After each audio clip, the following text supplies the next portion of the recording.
Blog Talk Radio. Here at ACO Radio, American Communications Online, or any affiliated stations or websites are not responsible for what guest hosts or call-ins may say. All programming is intended for informational and entertainment purposes only. Hello, world. Hello, world. Hello. Can you hear me? I'm doing something different right now and using some different equipment that it's not taking my headset right now, but I was changing. So welcome all you ground troops, spin around smartly. We're going to do UFO Association today, and we do this for American Communications Online, a company we're building for many of our friends in broadcasting, and we do archives and websites and associate with each other in various genres. And I've had Blog Talk Radio, TJ Mars ET Radio since 2012, so we're not really new at this, but we're always trying new people and new equipment. But this is an old hand now we're going to do and call Jan Aldrich, and I like to call him to save him money, because he's up in the area of the country that apparently has a little trouble from time to time, and we've got 5G where we're at, so don't hold it against us, but it's the way we communicate these days. But let me see if I can get Jan on here so we can start a recording and a live show, and I'll let friends of mine know if they're interested in attending on social media, free social media like Facebook, Internet, Google, Twitter, things like that. And we move forward from there doing, making archives. So we're going to call and see, and then we'll be right here and going to record some. You've reached the voicemail system. If you have a mailbox on this system, press star. Yeah. To leave a message for someone, enter their 10-digit phone number now. Huh. Well, let's try this one more time. You've reached the voicemail system. If you have a mailbox on this system, press... Okay, let's see. Let me try this. Invite guest calls. Okay, Jan, are you there? Okay, I've got to get you into the system. I apologize. I've called you on the wrong number. You're on the right number, but I'm on the wrong number to pull you into this studio. Let me call right back. Okay, I'll call you right back. Thank you. Okay, folks, I've got different information for different connections because I do so many radio shows and run so many studios. So let me get the right studio with the right buttons, and I'm going through one of my studios on New York and Oregon, Blog Talk Radio, because it's really easy, folks, and it really helps us keep all our archives for many years, and they always keep a copy. Let's see. Jan, can you hear me now?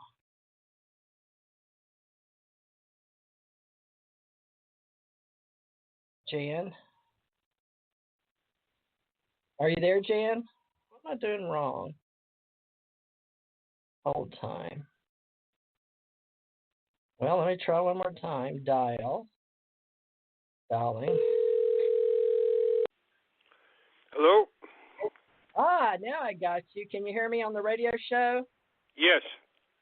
Okay, finally. I apologize to you and everybody that's our listeners for our American Communications Online and our UFO Association that Jan so gratefully decided to help us archive some oral archives and help us know more about all the people that's been out there that we may or may not know about. So we're going to move forward. We're calling this our Book 2, Episode 3, Jan, for the record, because we do roughly 2,000 a week. 2 hours a week, folks. I do more than that. But Jan, as far as I know, is a weekly co-host here with TJ Mars ET Radio. If anybody keeps up with where the archives are. You can always find them on TJMR's ET Radio, and that's on Blog Talk Radio.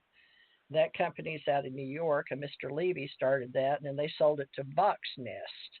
Any of you historians out there want to know how we're doing this. And then I pay a certain bill monthly to archive and to do live radio shows. And Jan Aldrich joined me a couple of months back in 2019. I think it was October. We can go back and look at the archives, which we're making. But Jan, do you remember when we started, when you went to Chicago? Do you have a copy of your flight ticket for historical purposes with you and Barry Greenwood? You know what date that was?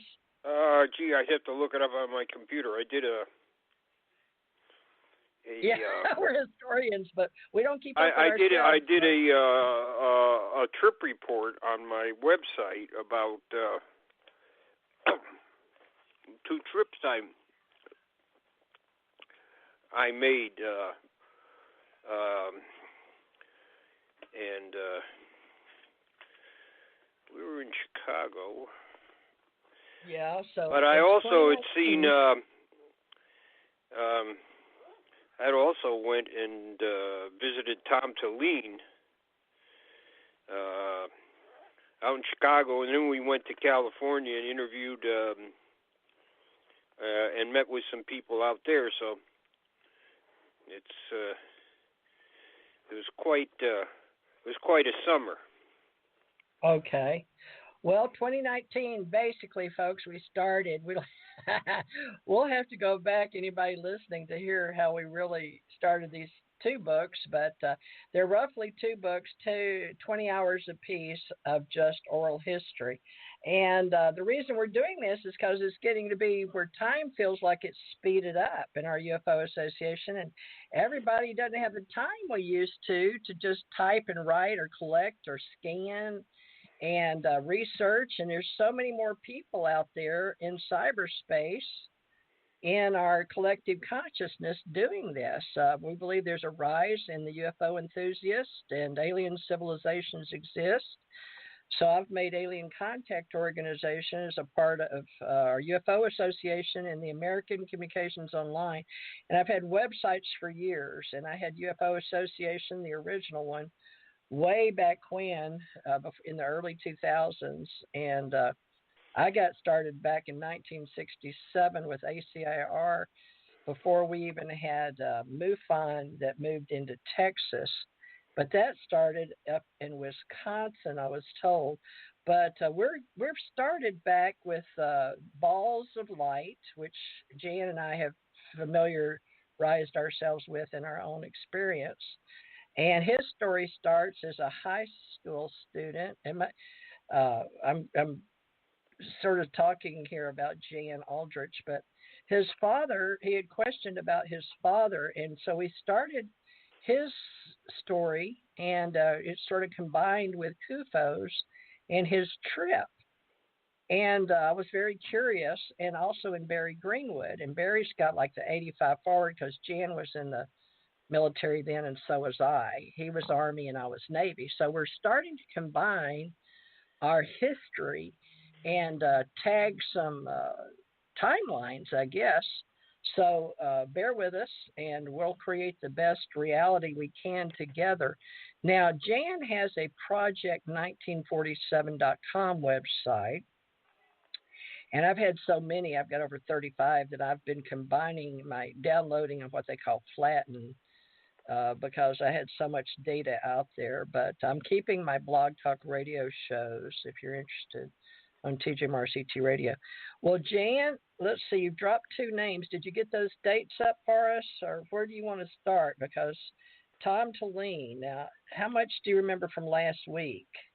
Well, we've talked about him several times. One of the things that he's done is he has about 200 interviews with various people in the UFO field, and I helped him on about I'd say 50 of them. Wow! And we've interviewed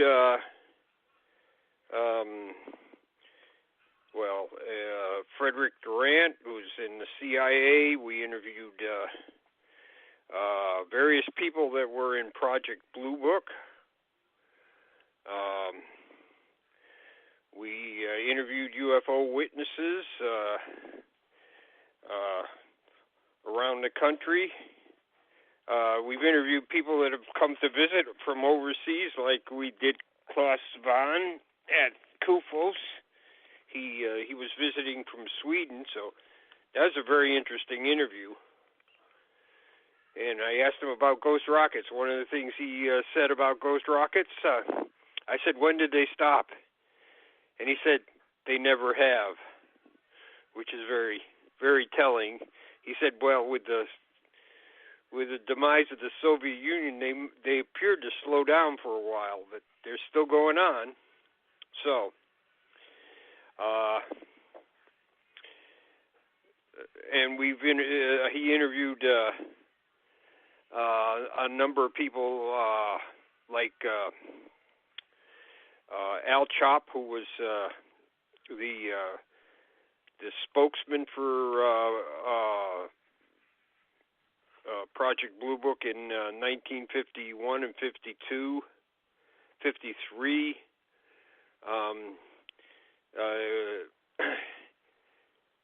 He and my colleague Brad Sparks interviewed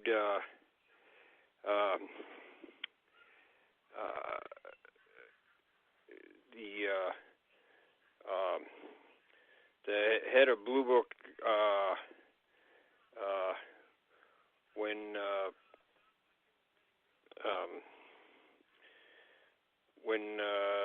in the 60s with as a friend of Hynek, Colonel Friend, and of course Colonel Friend was still there at that time saying, well, I don't know what UFOs are, and he was still bleeding Air Force blood if you cut him. He bleed Air Force blue, but in 2012 he came forward and said, you know what, I've always believed in these things. So that's interesting. Yeah, very.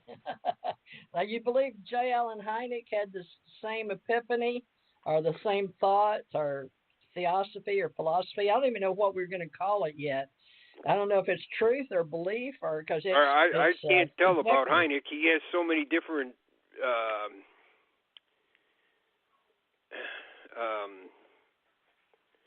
stories about when he started to think that there was something to him. He sort of implies that he was partway convinced in 52, and then, but you know, then he's talking later, and it's hard to tell exactly. In 1960, for sure. In 1960, for sure, he went to a conference down at England Air Force Base, and that's where he really let his hair hang down. And he was talking about the little men in France and all these other things, which would, you know, up to that time, being on the outside looking in, we couldn't figure out what the heck what was this, because, you know, Hynek was always so negative, but very early, I guess you could say, at least in 1960, you could say he was pretty well, he sounded pretty well convinced when he gave that speech at England Air Force Base. And it was internal in the Air Force. And 2 years later, he's writing for Yale Scientific Review and debunking UFOs. So, like I said, it's hard to tell when Hynek really was convinced that there was something more to UFOs. But I think the 1960, you can say that's probably, at least he pretty well let his hair down then. Well, let's talk about our own personal timeline real quick so we can get on the record. Now, my first sighting, of course, was prior to Sputnik in the way my mind remembers it, just an overhead in the cloud visitation. Then Sputnik, we know, was 57.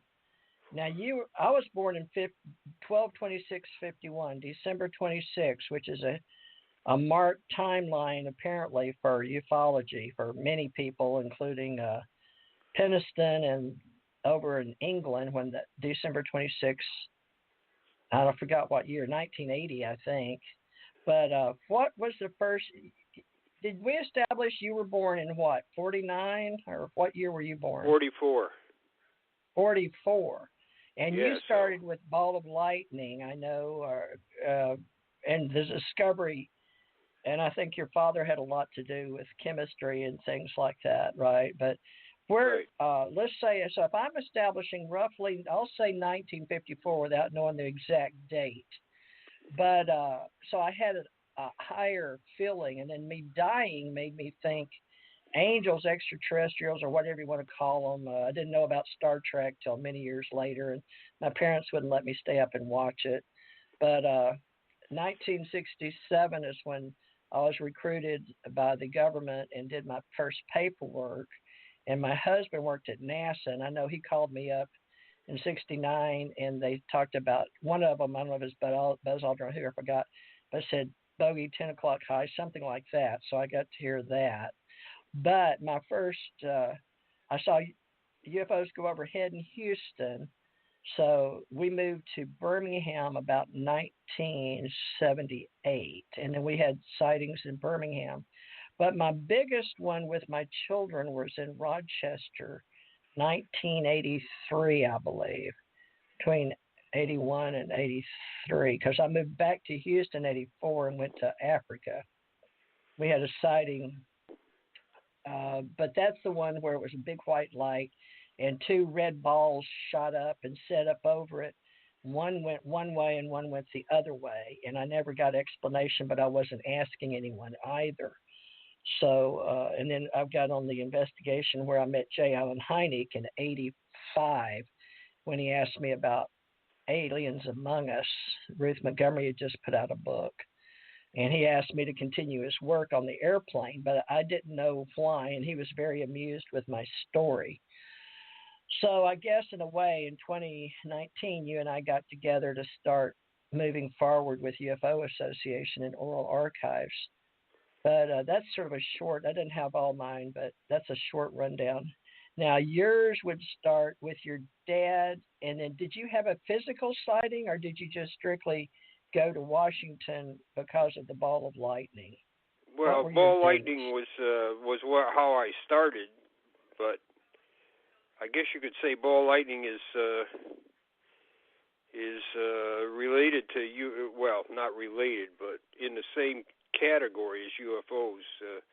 Nobody thought it was real for a long time. Right. And I started researching ball lightning, and just by researching ball lightning, I came across UFOs. I got Ruppelt's book, but I remember the 1954 sighting of the. In fact, I transcribed it off the radio as fast as I could. I was listening to the radio. It's 1954. It's Marysfield or Marysville, Ohio. It's a very famous sighting. Anybody that can look it up can find it. And this cigar-shaped object was over the local school, and this white material was falling from it, and it was like spider webs, and the kids would pick it up, and the teachers would pick it up, and it would evaporate in their hands, and it was very strange. And I noticed on the radio, I mean, the news guy was just given a very long news story about that, and I remember writing that down. But I didn't continue interest in it. That was just one of the I think one of my first experiences about hearing about UFOs in '54 there was, man, it was really. I always thought that was a really strange case. So it's in Keogh also, and it's in the UFO evidence. And you think you can go online, and it's on my site. I talk about. I have a clipping of about Captain Bob White, who was UFO spokesman in '54 through about '56, '57. I think he was early '57. He retired. And he was the one that had to knock down all the UFO cases, except for one except. He was like Colonel Friend. He believed in UFOs. And he gave Keogh some hints and he shot him some things that were unclassified. So it's kind of interesting that a lot of people associated with Project Blue Book or the Public Information Office on UFOs are believers. So it's kind of interesting. Keogh is going to put Bob White's belief in UFOs after he retired from the Army, but he asked him not to. He said, well, I still might get in trouble. So did I say the Army? I meant the Air Force. So he deleted it from his book, Flying Saucers Conspiracy. He had a number of people in the Pentagon and elsewhere that were sympathetic to his ideas. So they would feed him stuff too, and of course he's a Navy West Point graduate, so it's always things coming to Keogh. I think he's one of the first UFO books I read. The real one was Edward Ruppelt, Report on Unidentified Flying Objects. And if anybody hasn't read it, you should. If you don't really know anything about UFOs unless you read that book. And the other thing I say is UFO evidence, and both of them are real cheap. You can get them on Amazon for a couple of bucks each. And if you're interested, it's well worth your while.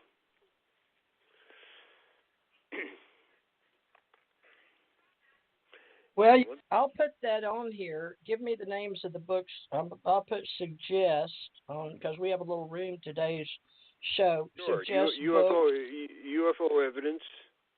Evidence. Okay. Now, volume 1 was, and it was National Investigations Committee on Aerial Phenomena published it. So, real interesting report on UFOs and how they appear to operate, and things about patterns, maneuvers, and of course how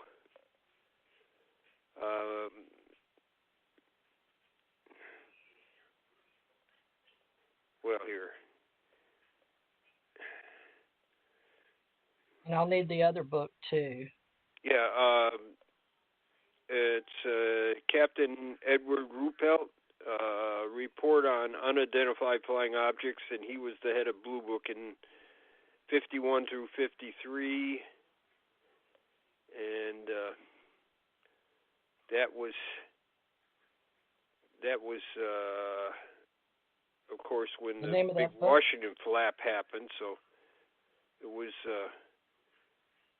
really an important time. What's the name of that book, though? I've got Captain Edward Ruppelt, and I've got it. But I can't. The Report on Unidentified Flying Objects.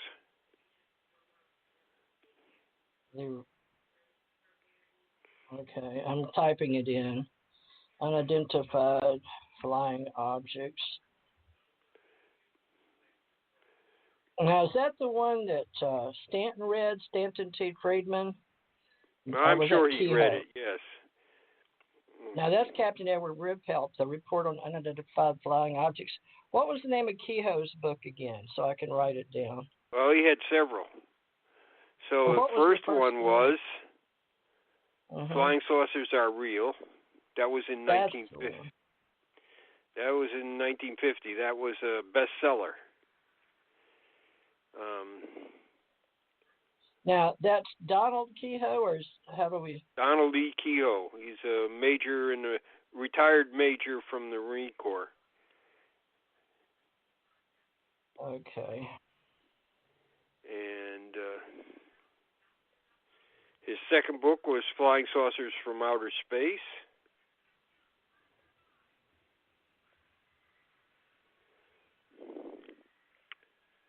And his third book was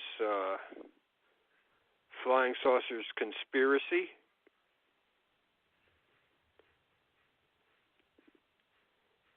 And his fourth book was Flying Saucers Top Secret. And that was in 1960. And that's about the early days of, yeah, it's about the early days of NICAP. I think that's pretty good way to characterize it. And I think the last one was Aliens in the Sky. He wrote that before he died. Aliens from Space. I am sorry. Aliens from Space. Right, and I don't think that. I think the book company decided that was going to be the title, not him. But that was written in. Let's see here.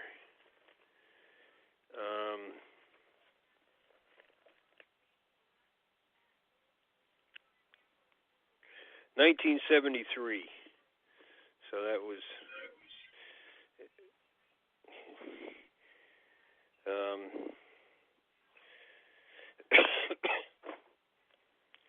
Well, that's a lot of information. He also wrote another one with Gordon Lohr about. It was a NICAP publication. It's called Strange Effects from UFOs.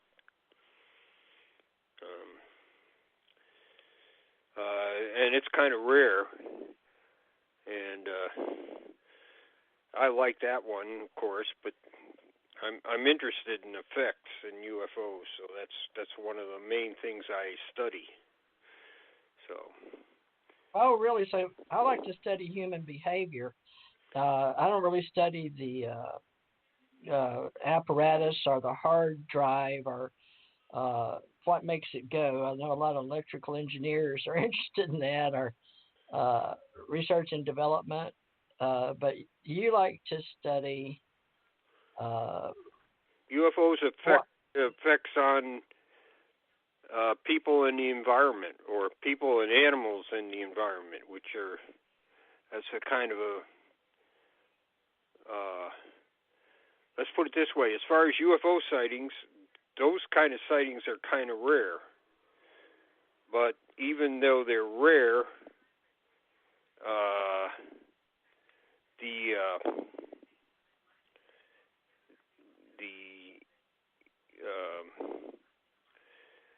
there's plenty of them still.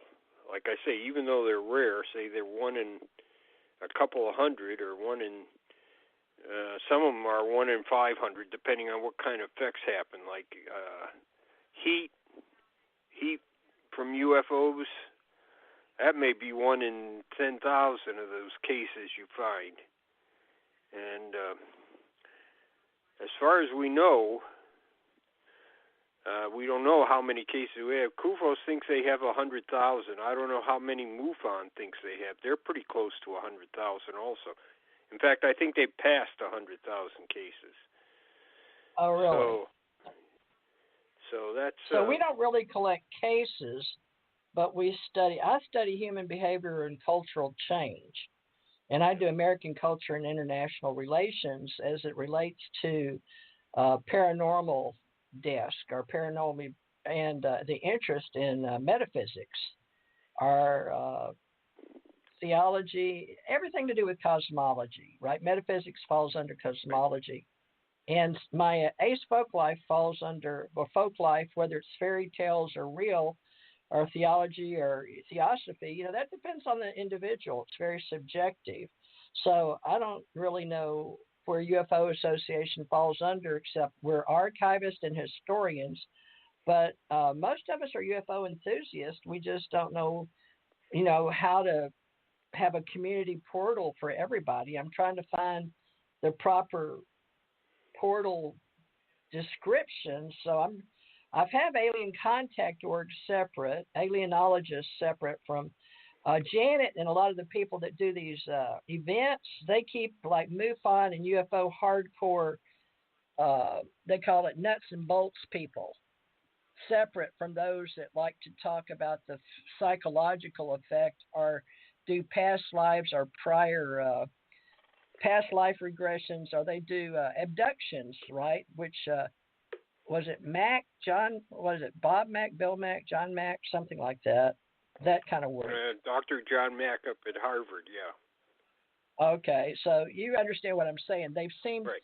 over time between contactees, abductees, ufologists, alienologists, they've separated. Now, I've been using alienologists with people on my radio for the past few years, and I noticed Alejandro Rojas, that has the International UFO Congress in Phoenix. I saw a YouTube on him after I talked with Rick Doty and was separating all this and putting it out to free social media, how I was separating terms because of analytics and, how we say keywords or search engine optimization. So that's what I sort of got into out of because I had so many domains and websites for years, and it just got to be too much on me. So I've got to bring it back into one portal community. It's not easy, folks. So you and I are pretty much doing the UFO Association, but we can still break it down into my American Communication Online company. And under the company, I was just talking to some people in India to help me try to make an Adobe portal, community portal, and then break it down. What, I don't know, the hardcore would be, how would you say the Bob Lazar vehicles at Area 51? Because Rick Doty worked with the Air Force in Albuquerque, and they have a whole story over there with Wendell Stevens and I guess Roger Moore. That whole thing. That's more Albuquerque. And you were talking about Eglin. But I always think, if you want to say logistics, I think of Dr. Halleck at J. Allen Hynek with the Chicago group, CUFOs in Chicago. But they don't have an event annually, do they, in Chicago, other than the Pyramid Con? Do y'all have an annual event? I don't know of any event that CUFOS is. They had one conference one time, and I think they got a bad taste in their mouth, so they were never going to do it again. Oh, they didn't care for it. All right. I don't know for sure. I can't tell you that for sure, but I think there was a problem. Okay. Okay, I just got my trip report up here. Yeah, we talked in August. August? It's been that long? Yeah. That's not the first time we talked, though. That was out at I was out at CUFOS. We had talked, I think, about 2 or 3 weeks before then. Well, July 4th weekend, maybe, because you couldn't make July 4th, maybe. I don't know. Well, I should have written all this down, folks, but we get so busy, don't we, Jan, thinking. And but anyway, we'll just use. Yeah, I believe it was in July, because the trip before that, where I went to meet Tom Tulane, was May 27th to June 6th. Yeah, I think we talked on the phone about that time, and we talked about Erica Lukes. Do you remember? Did you talk to Erica on her show before Tom Tulane? Yeah, I did about 3 or 4 shows with her. Okay. Remembrance of NICAP and about the people that work there. Barry Greenwood wanted me to talk about things that most people don't talk about. You know, the people that work there and what they were like. And he said somebody has to do this. He says a lot of these people are dead now. Yeah, exactly. So you know it by heart. You know, you'll have their writings, but you know, what were they like in real life? So we did a couple of shows with Erica, and then one of the persons that is still alive is Gordon Lohr, and he did a book, Flying Saucers from Beyond Earth, which is about his time in NICAP during the 60s, the 1960s, and then he had his own organization in California and New Mexico in about 1970 through 1980. Well, 2019 was an interesting year because we had a lot of people that were new, young, up-and-comers, and they didn't know what they were doing, and they were calling us nuts in the business because they wanted to compete in YouTube numbers with different people. And we had one of the girls, young, and she had been hanging out with some people in MUFON in Phoenix, and she started talking stuff, you know, that wasn't true. And Erica Lukes got involved and called me, and we talked about it. So that's how Erica Lukes and I hooked up, was over social media and various groups of people that were coming in and taking over our UFO groups. And they literally will sneak their way in and then take over. And then one girl trusted me to try to wait her. She had to be in my group. And one of the other girls that was in my group from 2017 called me and made her a moderator, administrator type. And then she just took all my people and made her own group, interestingly enough, and then said I was crazy and that Erica was crazy. So, and they put that on radio, which I guess we could have sued, but I don't know what's going on that with Eric anymore. I just dropped it. But Jan Harzan asked me about what was going on too, because it was women in 2019, a lot of newcomers, and they started doing pretty good reports, so it made them look pretty good. But I don't know what their ulterior motive was. So we found out in 2019 that a lot of people were just wanting the content, but we don't know what they were selling, if that makes any sense. Right. You know what I'm talking about, like different UFO groups. There was a Sunday Network News or something like that, but the girl didn't have a real name. She was using an alias on YouTube. Greenwood is even less interested in current history than I am, but I'm mostly interested in the history of UFOs. And like I said, as far as UFOs themselves, I'm interested in effects associated with UFOs. So that's where I am. So I don't interact a lot with current ufology. We do have a small history group, and of course Michael Swords is the head of that with Robert Powell, and of course we wrote there's 10 of us that helped write the UFOs in Government book that's it's not the last word in history, but it's a pretty comprehensive book on early history up to the maybe the 2000s. So. Well, do you have a channel on YouTube that we can look up? No, I don't do any. I think it's like I told you at KUFOS.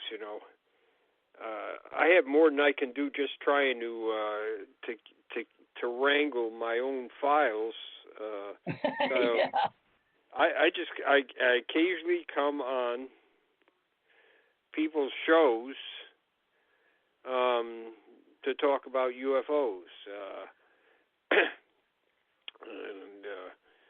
And that's good. I'm sure we're not going to solve it in the next few years. So one of my things is to give some people some leads and things like that are going to come after me that they can follow. So that's my idea of coming on shows and things. I have my website, and that's mostly a history website, but it's got a lot of things that people have missed about UFOs. They different effects and maneuvers and actions of UFOs. So I've tried to stay away from mostly the well-known cases. You can't do that completely, but I've tried to introduce people to some of the high interest, high reliability cases to get them interested in something else than just the let's talk about Captain Mantle's crash or Washington D.C. or let's really talk about some important cases that have maybe slipped away from people's memory or they never knew about them. And that's what I've done. And of course, I've been combing government archives for a while, so I found some things that many people may not know about. And actually, what I do is try to stay in the background. Dominic Weinstein is a captain in the gendarmerie in France. He's in French police intelligence, and what I did with him is we started compiling cases that where air crews were involved. So he had about 1,500 cases where air crews are involved. And I was helping him with the United States, and then Dr. Haynes was helping him with the United States cases, and he was getting cases from France and Spain, England, all over the world, and was actually his case list was used by the French Space Agency, which does have a UFO study still going on, a government study, and it was used by the French Space Agency to work on things like radar and things like that. So now, was this before or after Oxcart? Because when I think of I don't know, government and nuclear, and I don't know, there's something about Oxcart and nuclear. How do you separate it in your files? About time well, frame? nuclear. I think about the most well-known person in that is Richard Hastings, who wrote UFOs and Nukes, and so. He did an interview with us. He did an interview with Tom and I, and we exchanged material.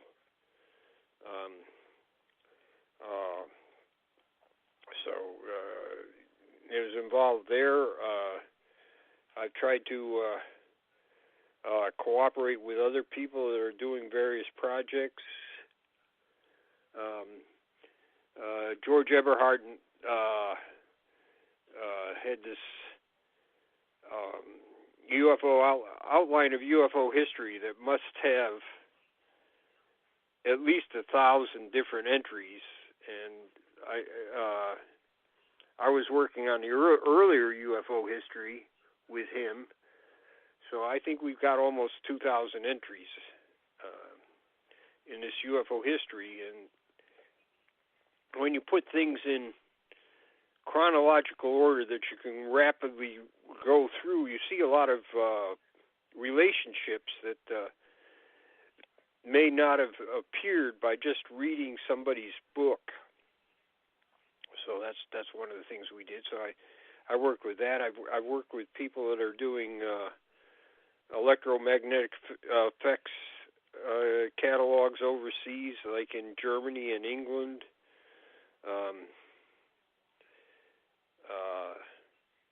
I've tried to work with people in Australia and several other and this is all on more or less on the QT, not making a big deal about it. So that's where I am. I'm not trying to run around toot my own horn or saying I know what's going on, because I don't. And the more I know, the less I know. What's that? But you have what you've collected. So let's say, being humble people, are doing our best. I've studied it out of human nature investigations, but weren't allowed to share what I was doing. So I don't know, now I'm retired and I'm coming out, I can talk about things, but very limited. But as long as it's with paranormal disc and personal experiences, I'm told that's fine, right? But the Oxcart program, back in the day, there was all these different companies that wanted to use reverse technology or get in on the space race. And U-2 fights, the Soviet Union and all of that, it got to be where it was need to know Russians versus the USA and all that. But now in secret space, so to speak, or the new space program, they're all working together and always have. As long as I was in uniform, we worked, we thought, whether you say that there's propaganda and the Russians are the enemy, they can ask and then they'll say your programs. But I'm not sure where we're going to go with, let's say the CIA, for instance, on Oxcart. Just that word alone, the Oxcart program. In the I don't even know when that was. I'm looking. Titanium was scarce. Methods surveilling it, controlling the quality. It had something to do. Titanium Metals Corporation, 80% had to be rejected. It was not until 1961 when a delegation from headquarters visited the officials of a company, informed them the objectives of high priority of the Oxcart program. And I've got titanium in my neck. So a lot of it, I've heard about some of the aliens wouldn't allow us to have certain, this stuff starts sounding wacky, but in the pioneering achievement of the Oxcart, 1962, there was a test pilot, but that we were reverse technologying things on the moon, and some things we couldn't have, and that has to do, I don't know, but it all seems to do with the UFO business now, like gravity and space and, I don't know, Lockheed, Boeing. So is there a name for all of that? It used to be on the... I don't know. You're getting beyond metals. me. You're getting beyond where I am. So well, I don't know what to call that. I can't really give a very good opinion there. I like I said, I've been doing UFOs, and that's more than enough for me for 50 years. Well, this all goes with it. It's just more... I mean, the Oxcart was a plane that could go Mach 3. Now that's pretty fast. That's 3 times the speed of sound. But it was just a fueled aircraft. So is that the John Lear it's nothing more than a souped up chemical propelled aircraft. So maybe we can put all the people that were pilots. Now titanium. Yeah. My father worked on that very early. That's what I thought. 1950s, and it was supposed to be they used to call it the Cinderella metal because it was light and it was strong. and it had a high melting point, and so it had a lot of good possibilities for use in aerospace type of things. So, and I know that he was working for Chase Brass and Copper, which is part of Kennecott Copper at the time, and they were doing a lot with titanium and a lot of the new metals. They were working on the new metals at the time, things that some of these things were really exotic, what they could do. They had exotic properties. Rhenium was one of the metals, and it was very expensive at the time. I think it was $25,000 to get a pound of pure rhenium, or maybe it was an ounce. I don't remember. It was a fantastic amount of money just for a small amount of. But it had certain things. It was transparent to infrared, so that was kind of a unique property that that metal had. And so, like I said, titanium was a very new metal. You didn't have to have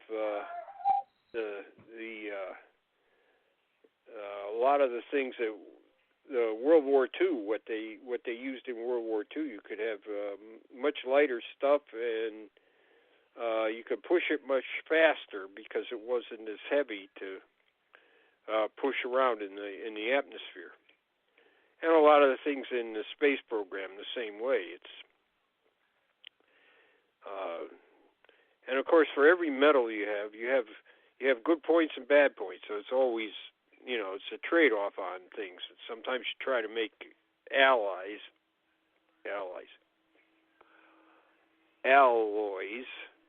which will give you properties of both materials together. Brass is an alloy. Bronze is an alloy. So. Well, can you address the element 115 or anything to do with Area 51? There's still, these people still exist. 115. Stability. What we've made so far is highly unstable. It's very radioactive. It breaks down almost immediately after you make it. I know Lazar claims that he walked around with some of it. Quite frankly, he's crazy as a loon. Nobody walks around with 115. It's if you have a big amount of 115, you're dead. You put it in your back pocket and walk out of Area 51, you're dead. So he would be ashes now. So maybe he put the wrong number. Maybe he was calling it that. I don't care if it's 115, 116, 117. 114. These things were supposed to be stable. Right. None of them have been found yet. We haven't found a stable element in that group of elements that's supposed to be stable. It's called the island of stability. Now, there's still people that are holding out and saying, well, we're going to find an isotope that's stable. Okay, call me when you do. That's what I say. I'm completely, I don't believe it. I don't believe it. They say it's physically possible that there's enough neutrons to overwhelm the force that is pushing the protons out of the nucleus of these island of stability, 114 to about 117. I think somebody claimed they made 118 a little bit ago. None of these things have been stable, not one of them, at the different isotopes levels. Some of these have 4 or 5 different isotope levels where they have more neutrons. And the latest theory is if there's enough neutrons compared to the number of protons, the binding force of the nucleus will overcome tearing apart of the nucleus because of the radioactivity, and so it'll be stable. And there's supposed to be a small amount of items that are there. Now everybody's trying to say, well, it's just isotopes of 115. Okay, let's see one. Nobody's the stuff they've made so far. I think they have 4 different isotopes of 115, if I'm correct. None of them are stable. They don't even last for a second. They just break 16, down almost 17, immediately. 18. They're highly radioactive, and nobody's walking around with them in their pocket or taking them off at Area 51. Here, that's crazy talk. Well, what they were doing, they had the hole in the middle. We call those, what do we call those? Like when you put back in the day when they made in Egypt, they would stack, they make their own batteries, right? But it's, what is it called? It starts with a T. What am I looking for, folks? The name, it's like a hole in the middle of it, but you have to stack 9. And they have to do that with the elements, but we're in the early stages. Just like, you remember when we did no, I shouldn't say do you remember. Did you study how the first batteries were made? We're at that space right now with UFOs and alienology, where you stack, it has to do with black holes and wormholes in science. But we've got to get there together. We've got to talk to each other about this island of stability, whether it even exists or not. But the information went all the way up to element 118, and the joint working together with the people in experiments, R&D, in the National Library, Oak Ridge. My relatives come from the Oak Ridge National Laboratory in Tennessee, on some of them with my husband that was born in Knoxville. But it's funny because Germany had something to do with that. And, Paperclip, when we got the Germans, but was it Russia? It was Russia that got a lot of the other group from Paperclip. But this is still the power of cosmic events that deal with, what do they call them? The circles and like a donut. It's used universally in everything we do with the sacred geometry, even with the Hadron Colliders. Do you know what I'm talking about? Talking about the nucleus of the atom? In order to do this, we have to stack 9. It's like, I've seen it done elementary back in the Egyptian days when they learned about batteries. It's sort of like 0-point energy, but you take 9. As far as I know, the Egyptians never had batteries. There's some people that say some of their pictures look like they're making batteries, but no. I don't know anything about batteries before the Renaissance, after the Renaissance times. This is. Okay. Yeah, I don't know anything about ancient batteries. What about the intelligence? There are people that are saying that there's a possibility that the Greeks may have had something about like a battery, but it's so vague and everything. There's nobody that can. You can't hang your hat on that. Okay. And then a lot of people want to get in there, and they read something like that, and then they make up all kinds of stories to go around it. We're trying to find the way to talk to each other, and that's what you and I are doing as well. But you know how people are talking about the 0-point energy fields? Yeah, so what is the 0-point energy field? Well, I don't know. I've read about this stuff, and it makes no sense. You think it's part of UFO history or ufology? No, I don't think it is. I think this this clown out there in England is responsible for most of that. Quantum field theory? Cook. I think it's David Cook, or no, it's not him. It's a guy named Cook, and he's crazy as a loon. He used to work for Jane's. He used to work for Jane's, and he wrote a book called 0 Point Energy. And Rational Wiki. he thought that somehow the Germans had developed anti-gravity, and he's as crazy as a loon. And you know what, his ideas were so crazy he disappeared from ufology, but now he's back again because they're trying to recycle. They try to recycle all these hoaxes over That's what and I was over again. wondering. Yeah, right, that's sort of where I was going. Yeah, ufology is full of hoaxes from the very beginning, and so well, we need to address it's proved that wrong. because It's proved it's completely debunked, and then 10 or 15 years later, here it is back again. We can never get rid of anything in ufology. Interesting. And it's like some of the people that are stays. some of the people that are guilty of this are supposedly the leading lights of ufology.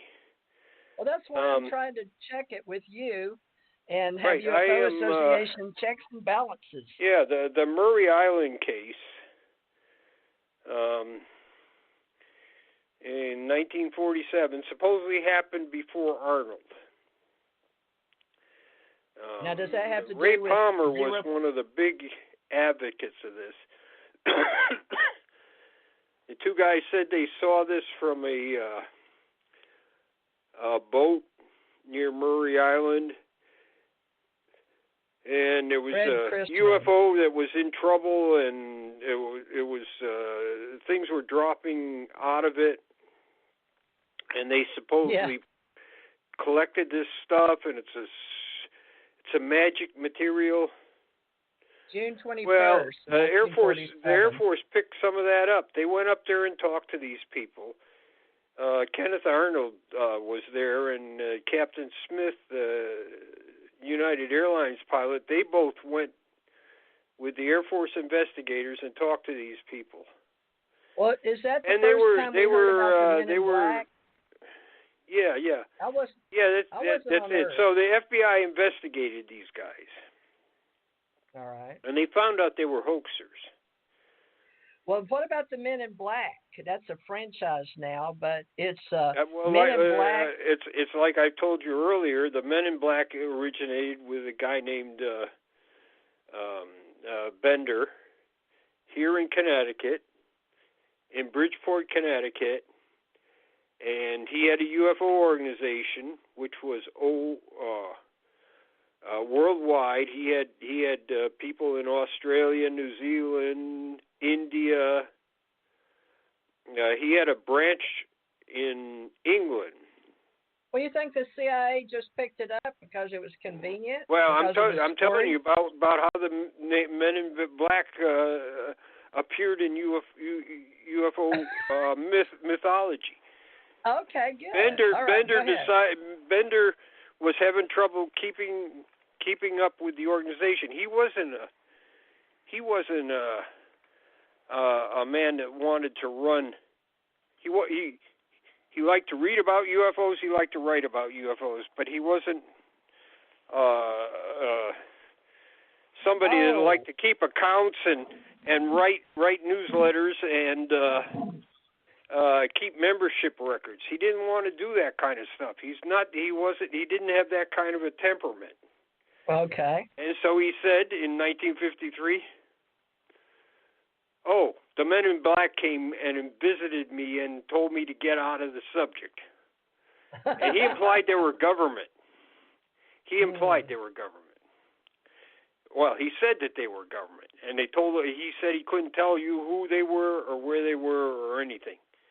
Well, can I tell you a story? He quit. Now, if the men in government are concerned about Flying Saucers International, which was Bender's organization, and they wanted to shut it down, and he had a branch in England, and the branch in England survived to way into the 2000s why didn't they not go over to England and shut them down too? The story makes no sense. Well, can I tell you a story? Because I'm going to tell you the truth about my Men in Black. Now, it's not the beginning and it's not the end, but it's real to me. When I was in Washington, D.C., and I went for my rehire May 10th, 1987, and I had a polygraph. I'd already had it put some sodium pentothal or something in my system that made me react. My nose was running and I was really emotional, just a little bit. It was sort of creamy white, and they put it in. And I asked the lady, they were supposed to be taking my blood, but it was right before my polygraph. And I was a already trained hospital corpsman in the Navy, so I knew what she was doing, and she was trying to convince me it was for coagulating the blood or something. What's bullshit, you know what I'm saying? But anyway, I was there. I was already there for my rehire with the Central Intelligence Agency. I was already had my polygraph, retina scan, done my writing, seen the psychiatrist and all that. So this is the second polygraph, and I have to go in, and I've got something in me, so I'm being very truthful. But the Men in Black come to play because part of the polygraph, and I'm hooked up, I've already got some kind of sodium pentothal or something in my blood. I'm strapped to the chair with it around my heart and my hands, and they're having me read cards for my psychic ability and all this stuff. They bring Men in Black, about 5 of them, young agents, and stand there in front of me hooked up to my polygraph and tell me to remember these people, or at least remember these men for at least 10 years. I said, 10 years, I'll be dead in 10 years, because I thought I was going to be working for them and was going to be like a courier out of country all the time, right? Which we don't have. Couriers don't have a long-lasting effect. They're the ones that are carrying the secrets, right, on the airplanes. Anyway, I got out of that business, but the Men in Black were brought in on my polygraph. So here's something you can take to the bank.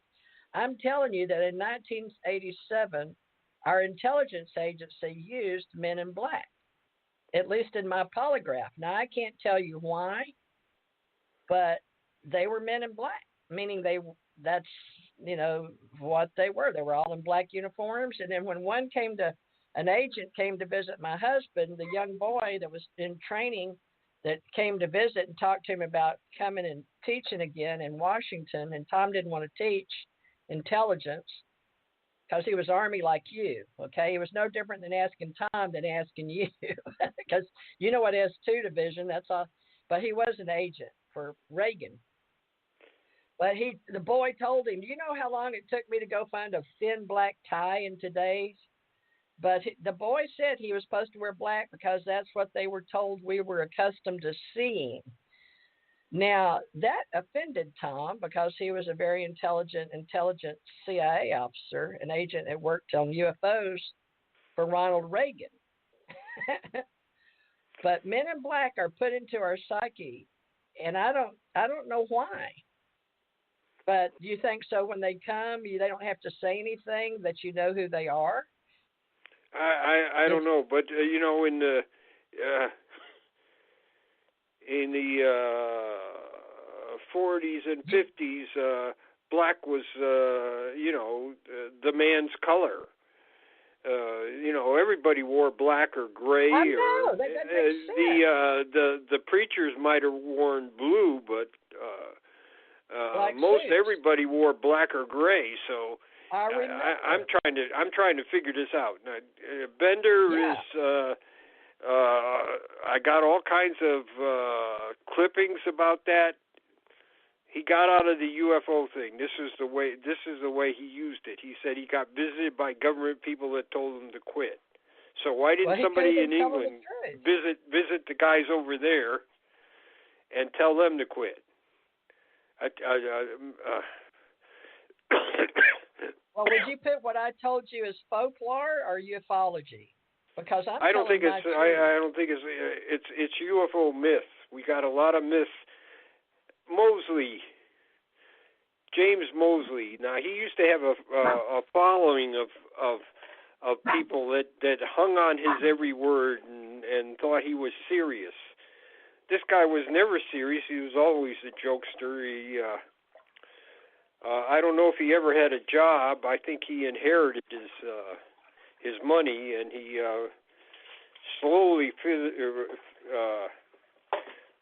it away until he died.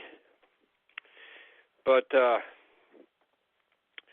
he sees this guy standing under an awning in a rainstorm, and he's got a dark hat and a black overcoat and black pants, and he took a picture of him. And he had all his friends convinced, oh, this is a man in black.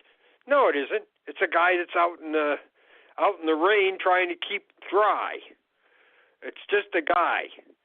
And everybody wore a pork pie in the 50s until Kennedy got in, and then that went out of style. Everybody had a pork pie hat and dark suits. And I know when I was going to school, my father used to, on Sunday we used to get dressed up, and that's what I used to wear when we went to church. So I'm not a man in black, but I wore black. and when I went off to college, I had a black overcoat, and so. Until the 60s came, and then then everything went crazy. Well, this is what we've got to clarify, because there's, we say misinformation, information, and disinformation, and of course we have propaganda.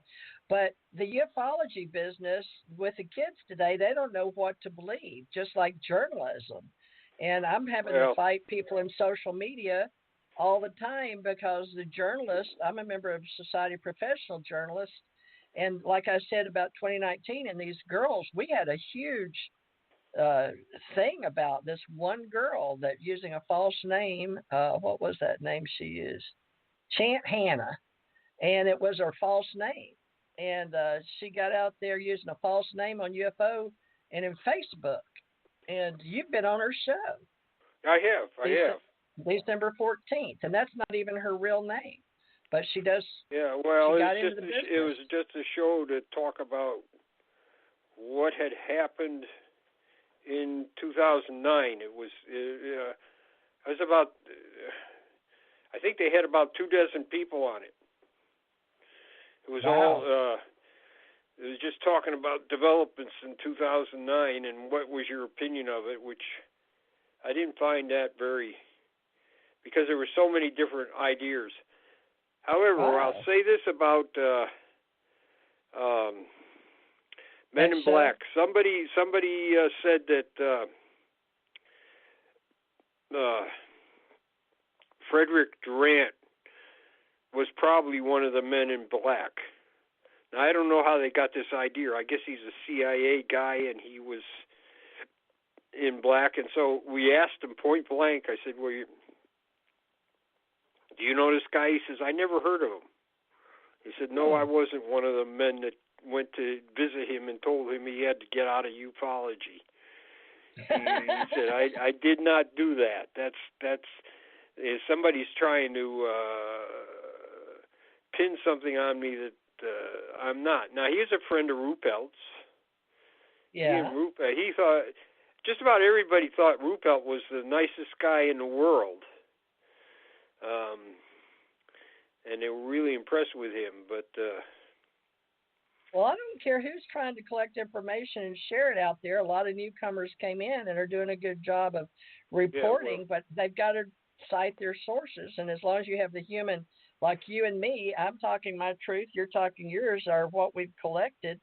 And I found it funny that over that girl coming to my group and then taking my people and leaving out of my group. How did she take your people? Yeah, she took all my people. She does that she did that intentionally. She was working for some other guy. I mean, how does she do that? It's all free social media and Facebook. It's groups. And they go in and they tell everybody something about you or something, and they do it, and then they block you in social media and have all your people and move them over to another group.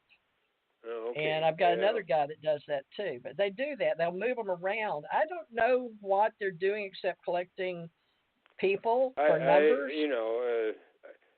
I don't join many groups. I don't join many groups. I just join one or two because they're news groups. The people post right. stuff. Well, there's all kinds. I don't join groups to speculate about UFOs or things like that. Well, I just have them people to help that try to put up. Yeah, I try to find people that are researching and actually doing some work and try to look at what they're doing. Now, she had an agenda, but she claimed that... Yeah, I think everybody... The problem with ufology is that's what we got. We got too many agendas and not enough research. Right. That's my problem with ufology, and it's been all the time. Now, as far as the Men in Black go, when NICAP put out the UFO evidence, Berliner told me, he says, when I was down there visiting, Berliner told me, I said we had a couple of visitors from the CIA. Okay. And I said, how did you know they were from the CIA? Did they identify themselves? He said, no. He said they bought some copies of the UFO evidence, and they asked some questions. And he said they had cheap suits and what looked like almost cardboard shoes. He said wow. They were not well dressed. Well, they have to go buy their suits, I guess. Yeah, he said they were not. Were not there. So later on, the CIA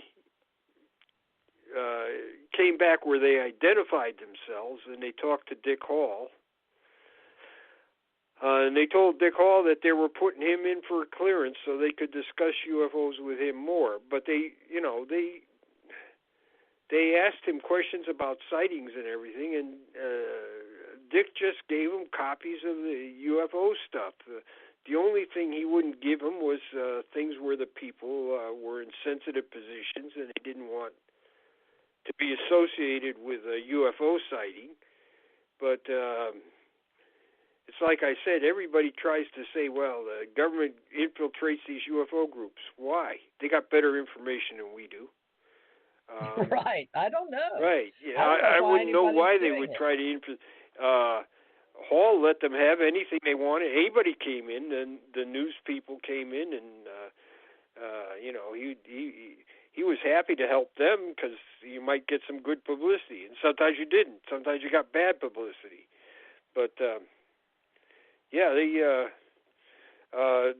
things were open. Everything was open. I mean, you could go to NICAP and get almost anything you wanted. They had a few things, like I said, locked up in a special filing cabinet, which, like I said, it was people that were currently in the military, and they didn't want people to know who they were. Or like Captain White. Keogh had somebody that worked in Air Force intelligence, and this guy gave Keogh some UFO reports. They were unclassified, but he gave it to Keogh, and so Keogh would want to keep his name out of it. He had people in the Navy that were giving him stuff, but it wasn't classified. He wouldn't take any classified information. So the same thing on the other side.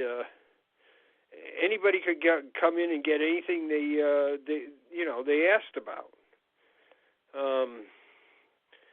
So well, yeah, we're open source here, you and I. Yeah. So I'm doing this to help. All I'm saying is the government has more and better information than we do. Right. And they, unless it's one specific incident that they're interested in, I can't see them be in this organization. And for sure, Bender, he may have had a few good UFO cases. I think he had one in Franklin, Indiana, which was really spectacular.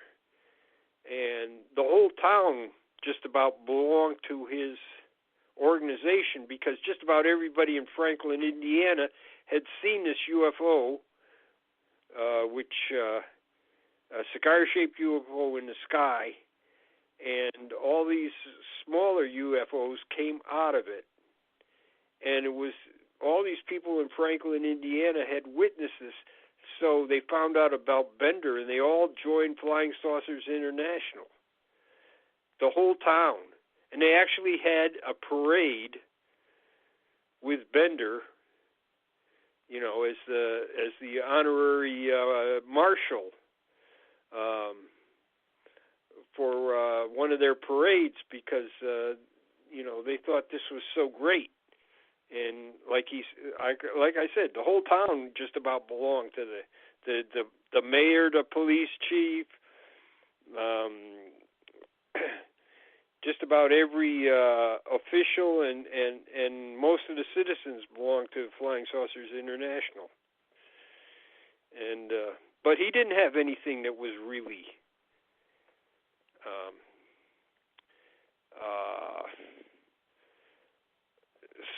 you know, this was a pretty good sighting, but it was, you know, there's others that are just as good.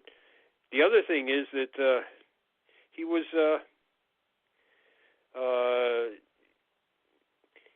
not the sharpest tool in the shed, shall we say. So I don't understand why the Men in Black, which that's the origin, Bender's the first guy, why did they come after him? I don't understand it. It's 1953.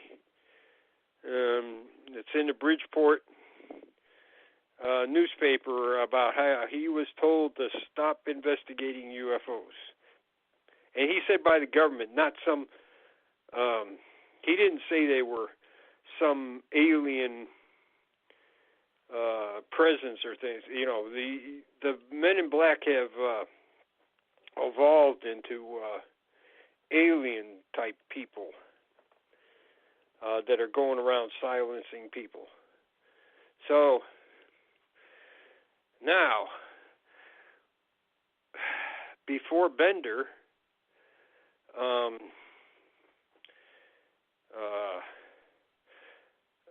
Don Johnson out at the Boise newspaper, he was the aviation editor at the Boise newspapers. The Statesman had a morning edition and an afternoon edition, and he was the aviation, and he started investigating UFOs right from Kenneth Arnold. But he was also in the Idaho National Guard. And I guess about 48 or 49, the Air Force told him to stop. But that's more or less, he was in the Guard, so he maybe had to take orders from him. He was he felt that it was unfair, but now there's an incident where he was told to stop. Of course, when McDonald talked to him, it was after he died. He talked to his wife. His wife said he was bitter about that. But I think the Air Force was embarrassed that he was a National Guard, Air National Guard. So that might be a Men in Black incident, but it was pretty much people in his chain of command that told him to quit. Well, let's look at that, because if it was used, and according to, I don't know if it's folklore or ufology, I need your assistance, because I can see on Wikipedia they're putting folklore and ufology together in the same sentence with Albert Bender. And I know Wikipedia is used, whether we approve of it out of UK or whatever, but people go and they use it in schools, Wikipedia. But what I'm doing, I've got Ace Folklife Society, but I've also got UFO Association. I'm trying to separate ufology from folklore, and it's not an easy task. No, it isn't. It isn't.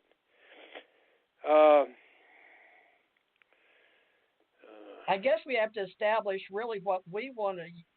I mean, people like oh, I don't know, people that started, the old guys, before we pass off. We need to establish, I don't know if you want to say uh, academic, in the academic, like right now, Ace Folklife falls under anthropology. Like I decided to put it under anthropology because of I was living in Kentucky, Western Kentucky University, and when I was doing festivals and events, and I was doing bluegrass, and I was writing for a report in newspapers, I was doing it from a journalist or storyteller or interest that went under the Smithsonian for collecting people that did music or wrote stories, or we had a lot of great songwriters getting royalties.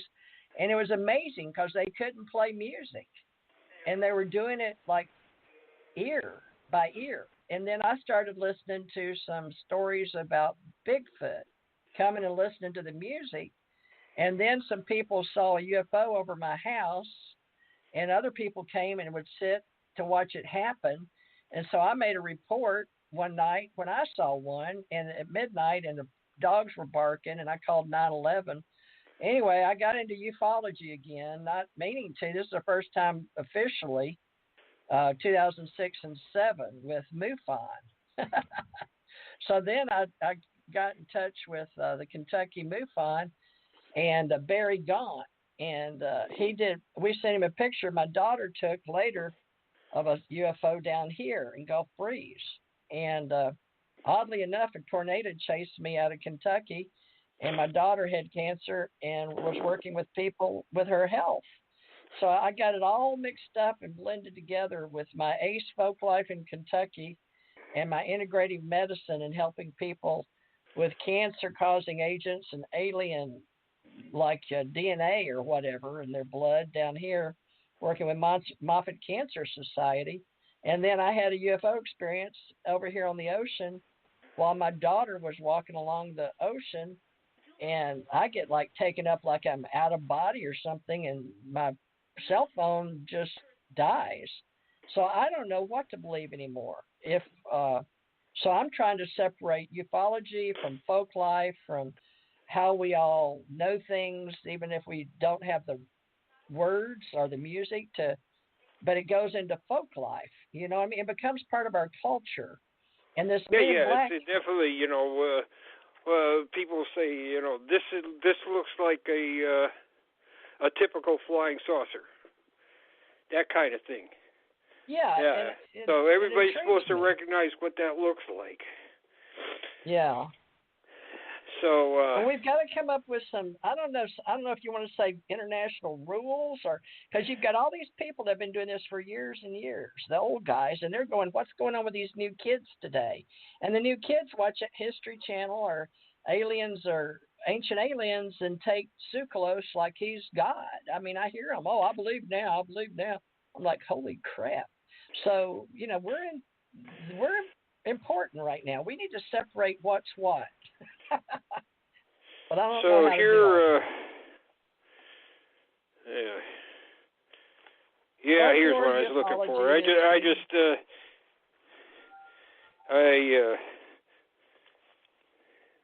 I was looking for some stuff down in my storage shed, and I pulled out this, which is very interesting. So it's from the Oak Ridger in Tennessee, and this is very early in UFO history, so it's 18 July 1950. Two University of Tennessee professors are organizing their own discussion group to probe into the question of flying saucers. C.A. Newton and Guy H. Parham, Jr., associate professors of engineering, do not say that flying saucers exist, but they believe that serious consideration of all the unexplained area phenomena should be continued until there is adequate scientific explanation of what is acceptable to the people.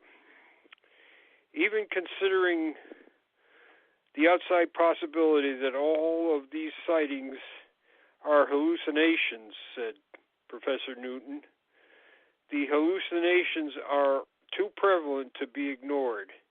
In any case, it is a problem that should be examined from the standpoint of mass psychology.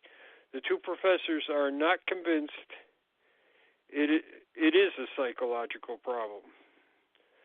Although some people have called the saucers academically or aerodynamically impossible, they said, the opinion is based on current knowledge of aerodynamics, and maybe we haven't learned everything there is to know.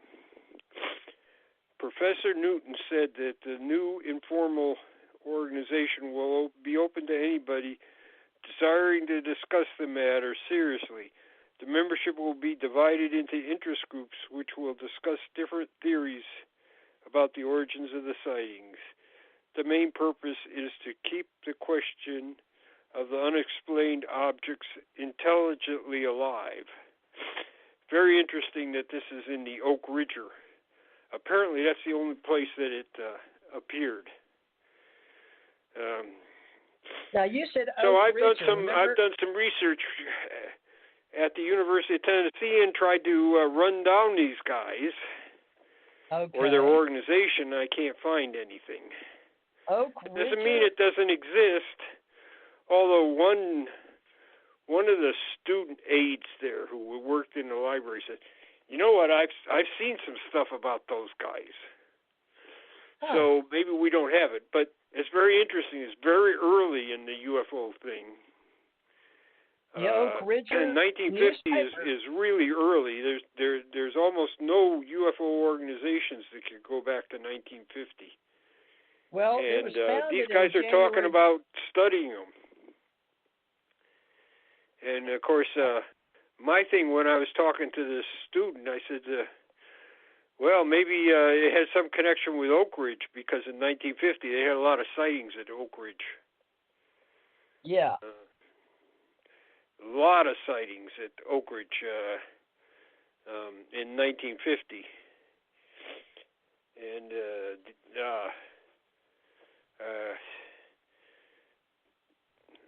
I wonder how, if these guys are somehow connected with something official, or was it just an unofficial little discussion group, or what? Official or unofficial? That's something we need to. Well, now it's a part of our today's show, so maybe people after us will take hold of it. And Oak Ridger was formed in 1949, January 20th, 1949, by Darrell Richardson. Now, that's according to people, Oak Ridger newspaper. Is that where you found it, in American Daily Newspaper? Right. That was Oak Ridge, Tennessee. It's owned by Gannett now, Gannett. But Gannett, Gannett, if you want to write that down. But that's who owns it now. Now, that was a publisher, Darrell Richardson, and the newspaper of record for Anderson County, Tennessee, and the city of Oak Ridge. Now again, just a little after this, in 1950,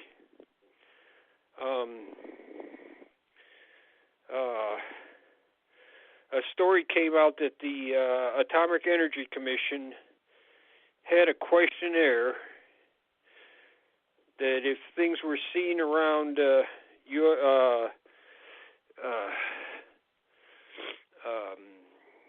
nuclear sites, that they wanted people to fill out these questionnaires. Now, I've seen some reports that went into the AEC. So the Air Force is investigating, and the Atomic Energy Commission is investigating, both at the same time.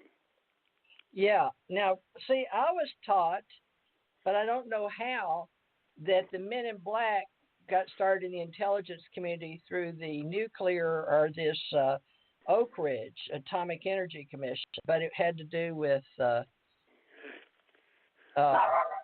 secret bases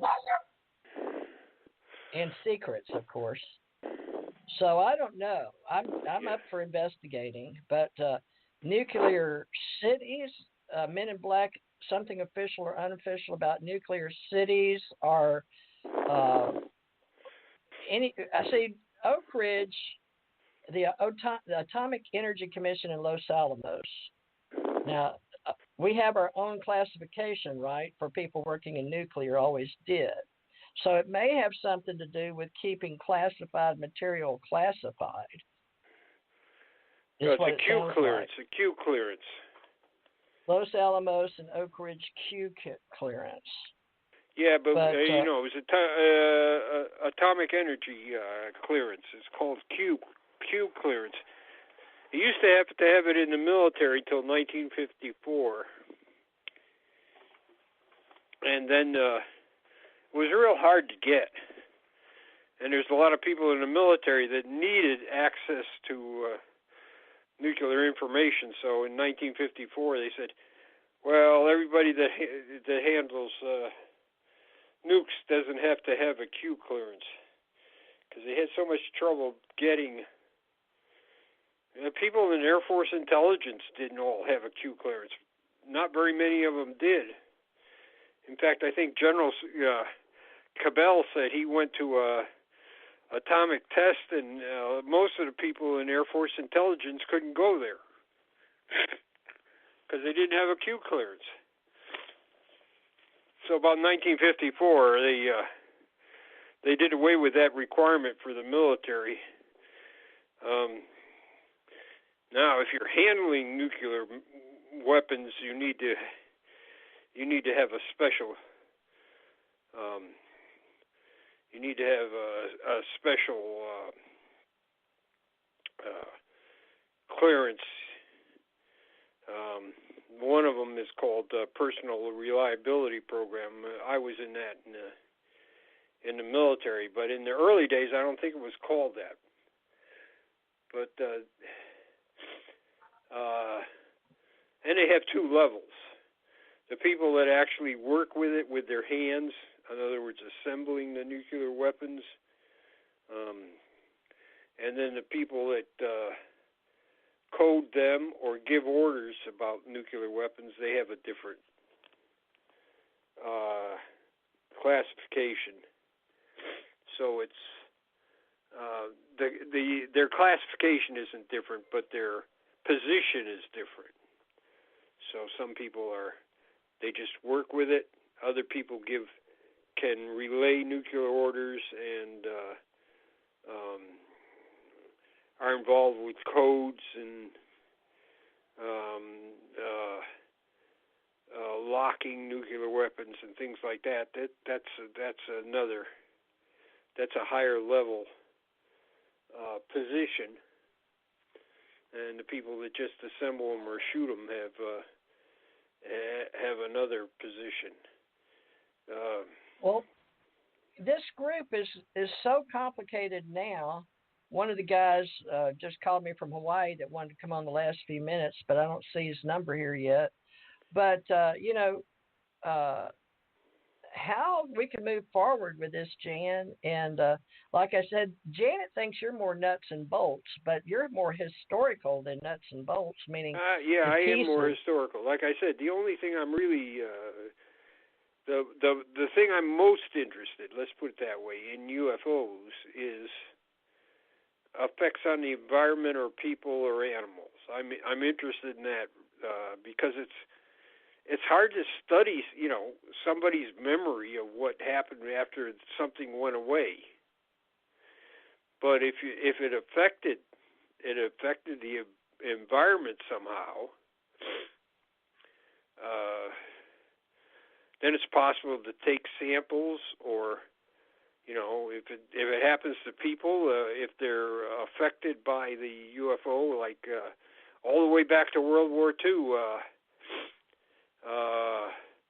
This British bomber went into Germany and they encountered a UFO, and everybody got headaches. And this was like, what do you call it? When the people have the real bad headaches. Migraines? Migraines. They said it was worse than any migraine they'd ever had. and they all got migraine, and they all had to be hospitalized because it was so bad. Well, we may all have and all of them got Iranian stuff coming up. and all of them got over it on the same day.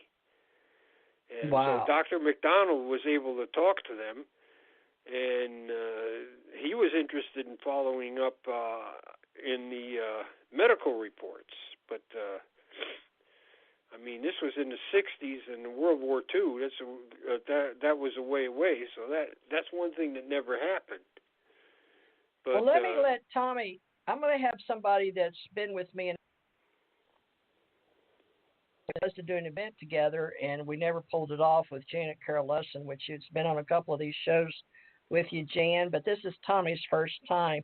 Tommy, we've got 15 minutes left, but I'd like you to add something of credibility to our show for Folk Life with Jan, because Jan has been doing this for over 50 years as a historian with the government in ufology, and he's very well known, very worldwide thought of in ufology, very in depth. And but at the same time, I've got you down coming on, Tommy, for hallucinations and prevalent UFO sightings and mass psychology, because you worked with the Bob Mack, or well, that we did mention that. But Jan, this is Thomas Anthony Sinisi. His also goes by Tommy Hawksblood. He was a fire dancer in Indian culture. He's a historian, but he's known in ufology and had talked to Jan Harzan once about MUFON in Hawaii. But Tommy, I don't know how to get you involved with Jan, because y'all both do different work, but we're all in the ACE Folklife or the UFO Association work.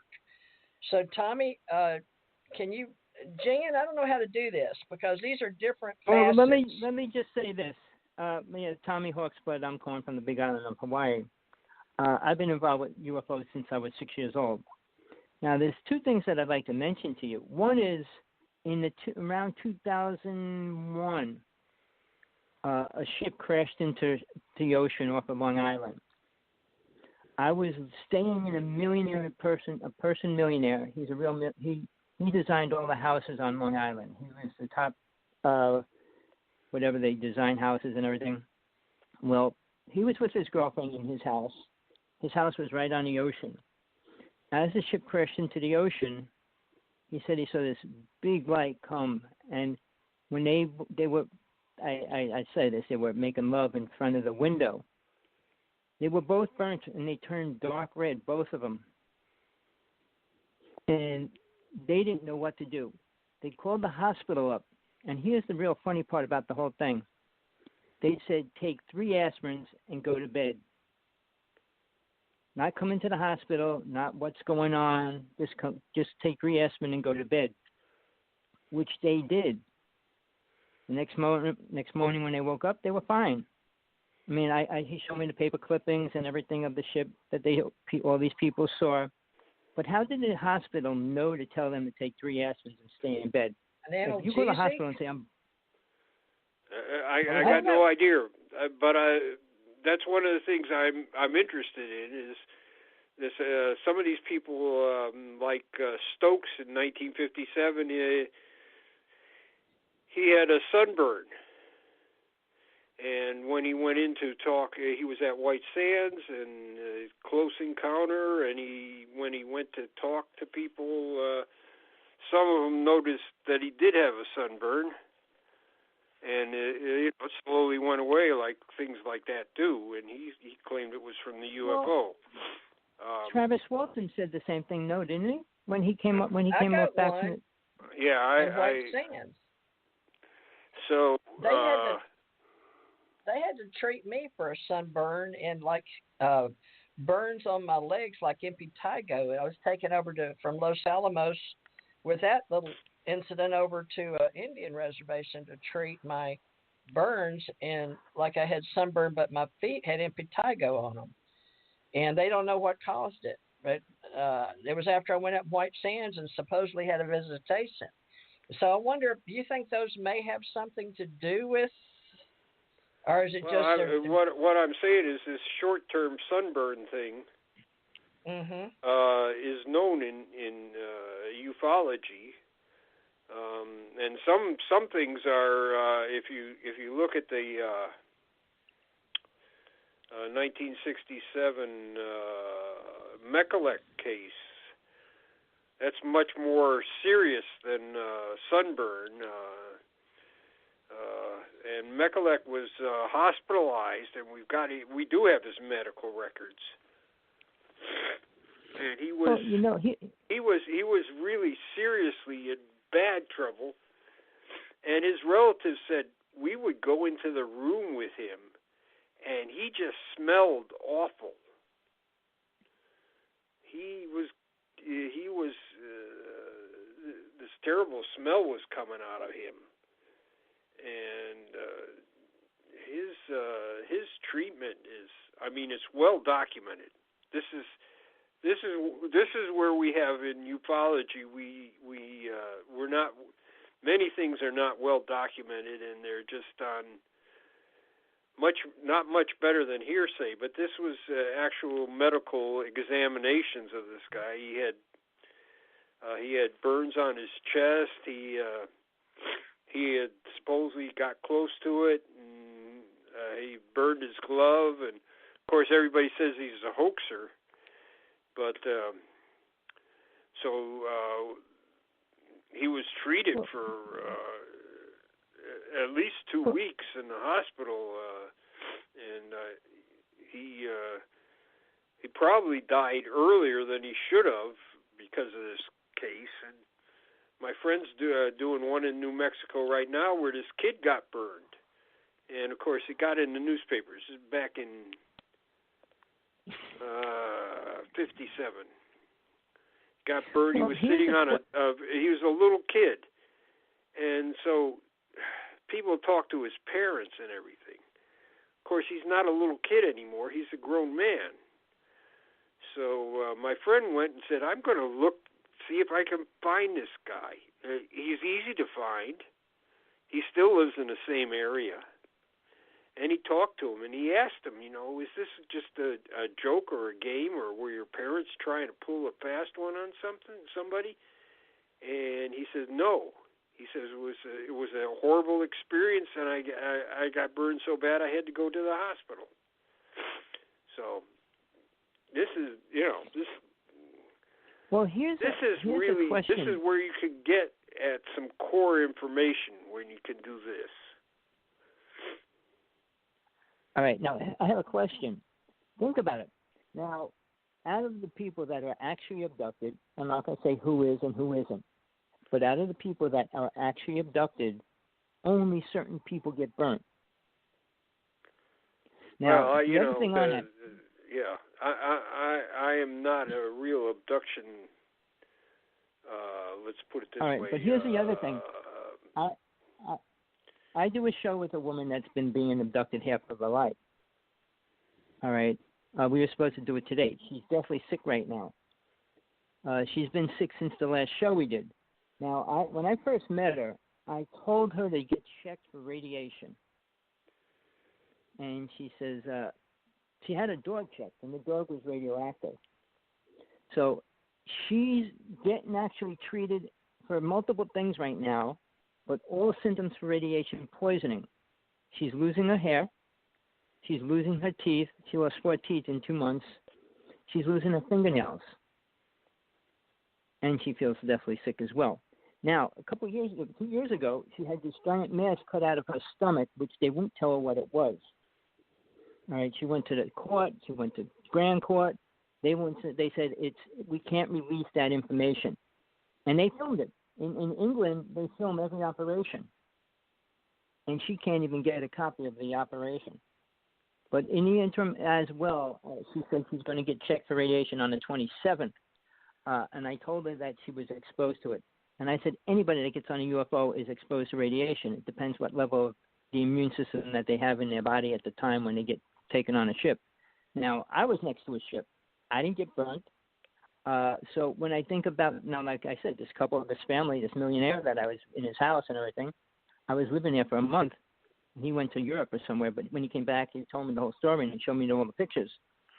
But he was inside a glass window, and back of a glass window, the ship was maybe half a mile out into the ocean, and he got burnt. So it's just like, I'm just trying to figure it out for myself, because I believe totally, if you get truly abducted, you're exposed to radiation.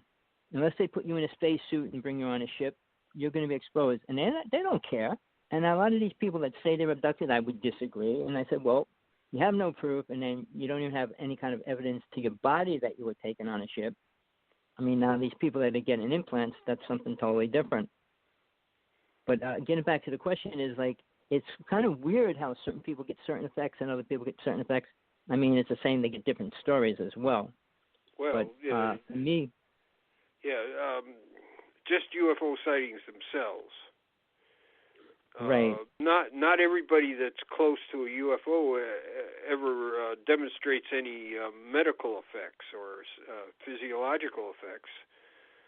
So how do you explain that? Well, I have no explanation other than maybe something's going on at the time. Let's put it that way. If it comes from an intelligent directed source, when they take off or something, or when they're just whatever they're doing, there may have some effect on people. Well, you think if you notice, when people try to approach a UFO, a lot of times they take off. Maybe that's so they won't get hurt. Yeah. But that's all beer talk. We don't know. Do you know much about the story of Left at Eastgate, Larry Warren? Yeah, but Larry Warren is not a reliable person. Well, wait. See, here's the thing.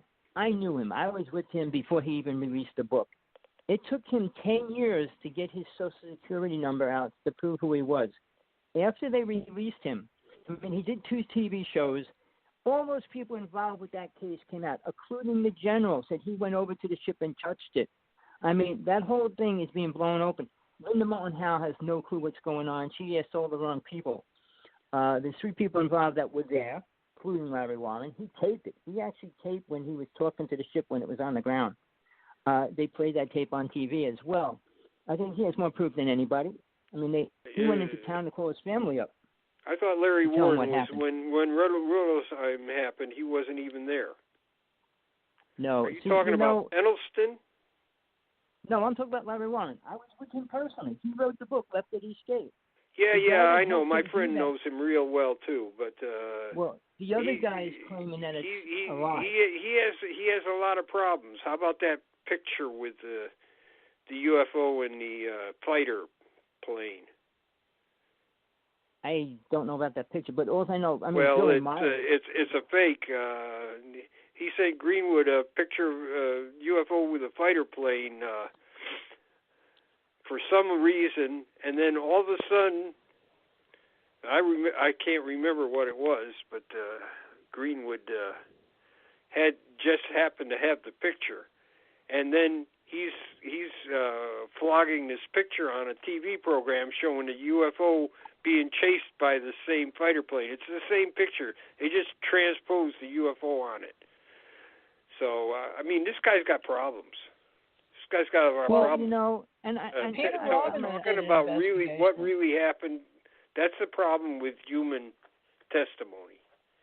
Even Travis Walton, he's trying to do that movie over because there's so many lies in it. You know, after all this time, he still doesn't know what really happened on that plane. He came out with this magic giant hand, and he says it's a healing hand. Anybody that's abducted changes, usually for the worst. Because in my program, in the normal reality. Like I said, I've seen these things that are so big, these abduction, where they interview people and put them under in hypnotism, and these things are as big as the old Chicago phone book. And when you get through reading them, you don't know anything more than when you started. That's pretty much why Well, there's if a new somebody show comes on up to me and says they've been abducted, I pass them on to somebody else that can deal with Okay. it. I can't deal with it. There's a new show on TV. There's a new show called Scared Famous. It's all famous people, really big name people coming out with their experiences with ghosts and aliens. It's really good. I mean, they go through the whole story. They explain what happened. These people sold their houses. I mean, but it's now, are they just doing it to do another show on TV? Or are they I don't really know. telling a I can't see. First of all, I don't know anything about it, so I can't speculate on why people do things. We're at the end of the show too. Yeah, I'm. Oh. I had one guy that I was talking to, and he's Puerto Rican. He didn't speak English very well, and he had an education that was. You could just tell by talking to him. He wasn't well educated. There's nothing wrong with that. I mean, that's that's just the way life is, But he was saying that he was abducted, and they were the abductors were showing him how to do stuff, and he didn't really want to talk about it, but he would give me little tidbits. So he's showing me on paper what they're doing. They have circles and dividing things up on the circle and taking little slices of the pie out and using it. And I said, they're trying to teach this guy higher mathematics. That's what it looks like to me. If I believe that he's not that well educated, what they're trying to do to him is teach him higher mathematics. Now but it's not proof of anything. Maybe he could be a professor of mathematics at some university. I didn't know that, but to me he seemed very sincere. So that was the one that really got me. That was but like I said, he didn't really want to talk about it, and I tried to get him to talk to Dick Hall as somebody more sympathetic than I am. And he didn't want to do it. He didn't really, he was very, very standoffish. He was very, felt like, he wanted to be reticent. He didn't really want to talk about what happened. To me, it was just an interesting encounter with this guy. Well, I know at times. Like I said, I think they were. If there's anything to it, that's what I would say. It's somebody trying to teach somebody higher mathematics. Well, look, I know, TJ, our time's up, right? Right. Yeah, we're out of time. So, Tommy, maybe you can come back sometime. I know Tuesday we usually do with Tina Bird and Tommy on a live video, but Jan and I just do radio audio. But we're starting to mix audio and video together. So, Jan, I guess we'll meet back next Tuesday. And Tommy, maybe you can come in sometimes the last 30 minutes or so like you did with questions on UFO Association. But I just want to make sure this is for recording purposes, Tommy, for historical purposes, right? And it's not about anything else other than archiving, or we're not debating here or anything. So people, we'll be back next Tuesday, Jan, I guess with the Lord willing and the creek don't rise, as we say in Kentucky. But I'm now in Gulf Breeze, Florida.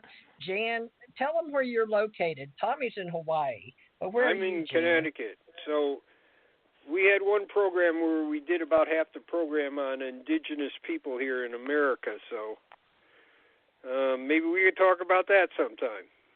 You want we to were talk talking about Geronimo and some of the people that were at Fort Sill. Of course, was one of the. I want to plan that for next week. Then, Tommy can come back Tuesday. If you want to do an Indian and I did like that Geronimo story because I'm here in Pensacola, and you heard airplanes going over jets. I'm down here like the Blue Angels and all that, folks. All right, Jan, that's a good idea. And Tommy can pull together. You think the history with the Kachina dolls would be interesting, and the Sky People, any of that indigenous over there? Is there something like that, Jan, or no? Yeah, maybe something like. I mean, there's a lot of different creation myths too, which are very interesting. You want to give so many stories. Yeah. Well, we're documenting here, but this is about archiving, and I do want to get them under separate. I'm fixing to have to pay some money to build a separate archiving, but even though I've got live radio shows here, Tommy knows he started with me in the beginning. He was on my first show, Jan, here, the very first show with Janet, Carol Lesson, and Dr. Lesson, and Lynn Caston, a writer for Bear and Company, or one of those esoteric authors, and then a guy with the name of A something out of Phoenix. I forget his name. But anyway, we can come back next week, and we'll just keep doing this, and hopefully someday we may get it written down, but we can put them up on YouTube and get the archives. I hope to make books out of this, but right now it's just oral reports, folks, and we'll do the best we can. Jan, you got some good ideas, and I guess we'll take up various stories next Tuesday then, okay? Okay, see you then. All right. All right. Thank you, everybody. Thank you, Tommy. Everybody can call me when you can catch me. Love and light. All right. ACO UFO out. ACO UFO Association.